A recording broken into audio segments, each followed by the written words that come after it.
Bien souvent, lorsque l'on a des tableaux Excel, nous avons des données qui se présentent sous la forme suivante, c'est-à-dire avec des colonnes qui sont les unes à côté des autres et qui contiennent systématiquement les mêmes données, en tout cas la même nature de données.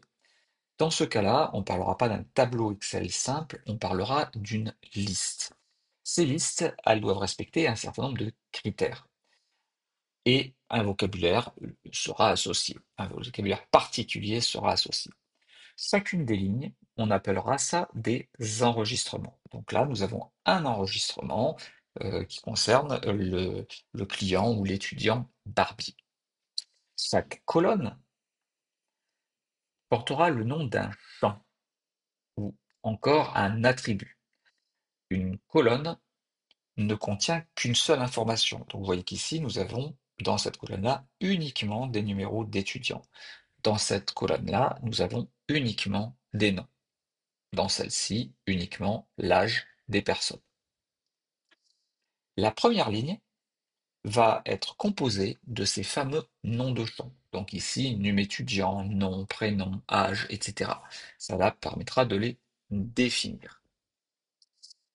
On doit aussi s'assurer qu'il n'y a aucune ligne vide ni aucune colonne vide. Sinon, cela va provoquer des ruptures et cela pourra provoquer des erreurs. Il doit non Il ne doit pas y avoir non plus de cellules de fusionner. Donc si vous avez l'habitude de fusionner les cellules, surtout ne fusionnez aucune cellule dans les listes, cela va provoquer des erreurs. Enfin, il ne doit pas y avoir de surtitre. Un surtitre, c'est par exemple ici, si je rajoute une ligne, avoir quelque chose comme ceci, qui s'appellerait, donc là je fusionne, hein, ce qui est interdit, mais qui s'appellerait nom de famille. Ça, c'est ce que l'on appelle un surtitre. Eh bien, une liste ne doit pas contenir de surtitres. Voilà pour ce qui est de la mise en forme. Enfin, on va éviter de d'avoir des outils de mise en forme. Donc, essayez de ne pas créer trop de mise en forme. La liste, ça doit être le plus brute possible. Si possible, pas de couleur, pas de rien de particulier, pas de mise en gras. Enfin, la mise en gras ne gênera pas, mais en tout cas, ça va perturber le fonctionnement des listes.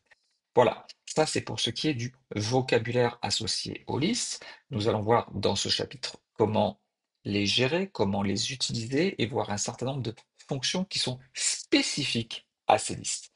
Nous allons donc, dans un premier temps, et dans la vidéo suivante, donc, essayer de transformer un tableau Excel classique en une liste. Je vous dis à très bientôt. Si vous avez apprécié cette vidéo, n'oubliez pas de la liker. Pensez à poster des petits commentaires si vous pensez que j'ai oublié certaines choses. Et bien entendu, abonnez-vous à cette chaîne YouTube pour être au courant de toutes mes dernières publications. À très bientôt.